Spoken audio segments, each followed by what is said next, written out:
context of promoting social dialogue and the trade union rights. Dear sisters and brothers, in Iran, the workers from every ethnic, religious, and tribal groups are employed in various economic sectors.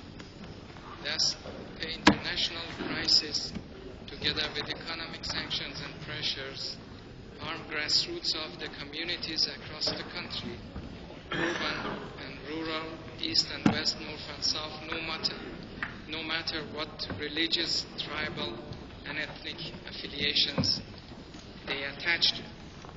As the workers' group of Iran, we would like to express our earnest desire for ILO to promote cooperation with some 17 million Iranian workers working in different sectors of economy.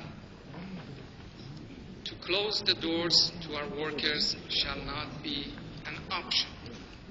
We expect removal of discriminatory practices in all its dimensions and forms, as well as in all areas affecting ILO's technical cooperation for capacity building, structural reforms, and promotion of interrelationship amongst various workers' associations and organizations at domestic and international levels, with a view to promote and secure trade union rights.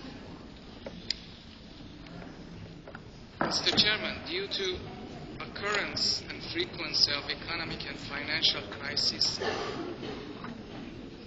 with deplorable negative impacts on our industries and economy as a whole, a large number of our enterprises have become insolvent, submerging under the plethora of financial problems, prompting layoffs of thousands of workers across the country and in different sectors of our economy.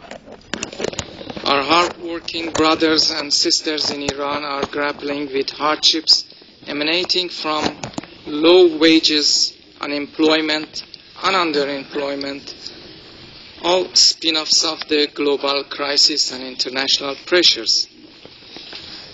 By the same token, our financial sector, who provides capital to our labor-intensive SMEs, have become constrained because of such international pressures, which have all its hidden faces in the form of rising cost of transactions and worsening of the workers' living standards. As a result,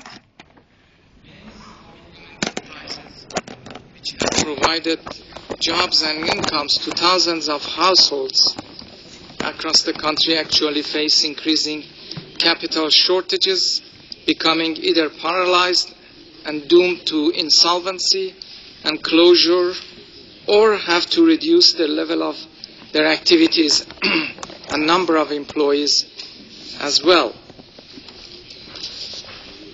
Mr. Chairman, dear sisters and brothers, we would like to urge ILO and the ITUC to work closely with us. There are workers from different professions, syndicates, and vocations in Iran who need to be given the opportunity to benefit from ILO's cooperation and its technical assistance.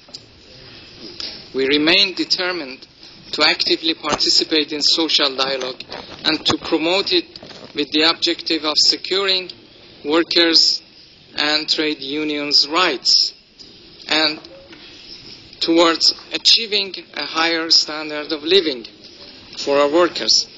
I hope our workers do not face discriminatory measures with respect to cooperative relationships with ILO and the relevant institutions, organizations, so on.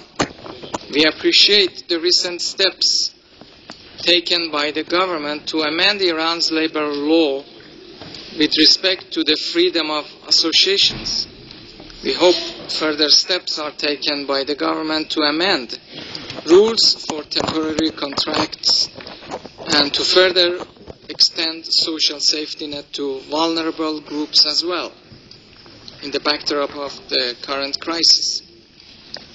Lastly, I draw the August Committee's attention to the fact that the workers' organizations in Iran pursue by and large similar objectives while facing identical challenges, stressing the point that Iran's labor activities have not been limited to one or two syndicates or associations. All of those deserve to be given legitimacy and to benefit from cooperation of ILO within its framework of tripartism, enhanced all-encompassing social dialogues, as well as opportunities to benefit more from technical cooperation, particularly as far as structure and interrelationships of workers' organizations are concerned. I thank you, Mr. Chair.